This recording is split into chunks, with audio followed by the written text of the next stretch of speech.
tulemast vaatama uut Vlogmassi osa. Selles videos ma siis näitan, kuidas me toome koju oma uue merisea. Pidimegi siis minema talle 6. detsembril järgi ja seda me teemegi. Kuna tütre Küülik suri, mida te nägite siis eelmises videos, siis ma pakkusin tütrele välja, et äkki ta tahab siis meie uut notsut, pudingut siis enda tuppa nii kauaks, kui ta on karantiinis. Tema puhul meil on siis praegu, mul on arvamus, et me hoiame teda nädal aega karantiinis, kuna ma juba ühe notsu olen võtnud sealt kasvatajalt, lattel mingeid probleeme nagu ei olnud, et siis mu usaldus on kindlasti tõusnud kasvataja osas. Et siis jah, me arvatavasti teeme nädal aega temale ainult karantiini. Ja et äkki ta tahab, et see nädal aega oleks siis notsu tema juures ja ta oli sellega nõus, muidugi tahtis, sest see tuba tõesti tundub nagu nii tühi ilma pontuta. Et jah, me tegime siin eile nagu suurpuhastuse, tegin isegi vaiba siis selle tekstiilipesuriga ja kõik asjad, kardinad, kõik asjad nagu pesime ära, koristasime ära. Lihtsalt seetõttu, et küülikuid ja merisigu tegelikult ei tohi koos pidada. Küülikutel on mingeid baktereid, asju, mis nii-öelda nendele midagi ei tekita, aga merisead võivad väga haigeks jääda nendest. Ehk siis lihtsalt selle jaoks ka, et oleks siis uuel meriseal kindlasti ohutu siin siis olla.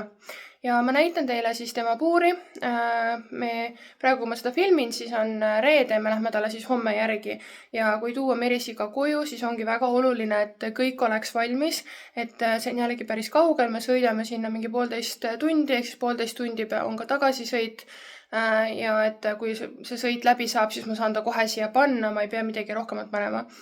Homme hommikul siis enne kui me minema hakkame, siis ma panen talle veel siia valmis toidu, puhta vee, et ma panen siis hommikul nagu värskelt. Ja muidugi sinna kandepuuri ka või transportpuuri ma panen talle palju heina. Nii et jah, meie siis hetkel karja viimane notsu on tulemas. Ta on siis Texel tõugu merisiga, esimene pikakarvaline, kes mul kunagi üldse olnud on. Olen selle tõu kohta väga palju uurinud. Ja loodame, et kõik siis läheb kenasti.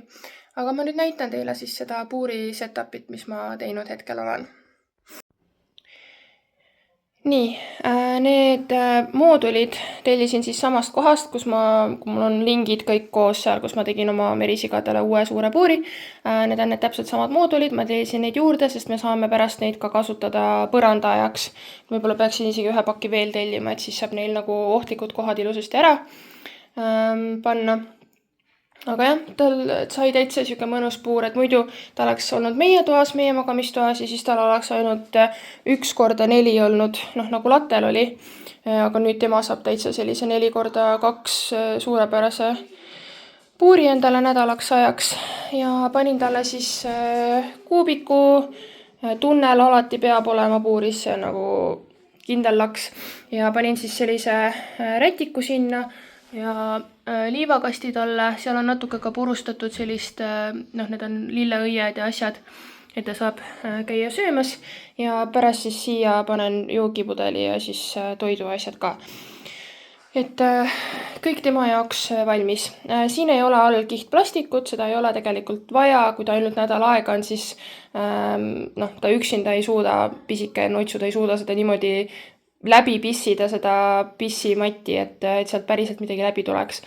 Ehk siis mul on pandud sinna küll ka veel nii-öelda need ühekordsed linad ka veel igaks juhuks alla, aga jah, ta ei tule läbi.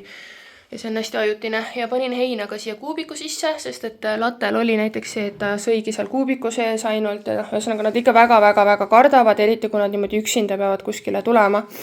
Aga see on vajalik, see on see, et ta lihtsalt ise harjuks, et tuua ja kohe karjaga kokkupanek on ka nagu liiga stressirohke.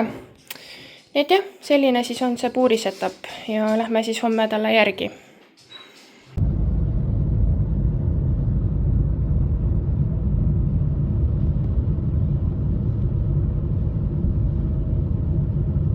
Läksime koju temaga.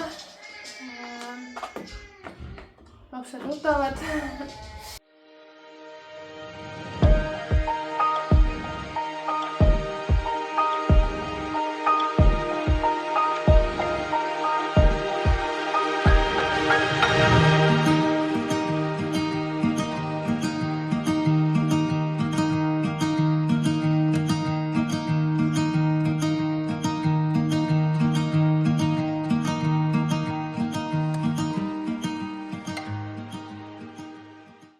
selline ta on. Tal on natuke pepu siuke must, nii et ma arvan, ma pean teda üsna ruttu siukest pepupesu talle tegema, aga ma kindlasti jätan ta praegu rahule. Issand, kui armas ta on jälle siuke, on nägu lähedalt näha. On reaalselt nagu chipmunk. Tema on chipmunk. Ülipehme lihtsalt. See on nii armas. Nii, aga nagu ikka ma teen talle ka siukse Tšeki. Jah, parasiidi kontrolli. Tema näeb välja nagu karu.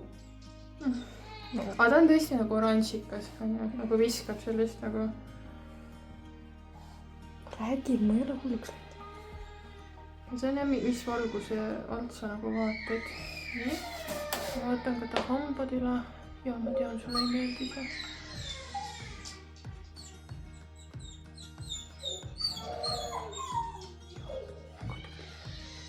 Hambad on ilusti korras.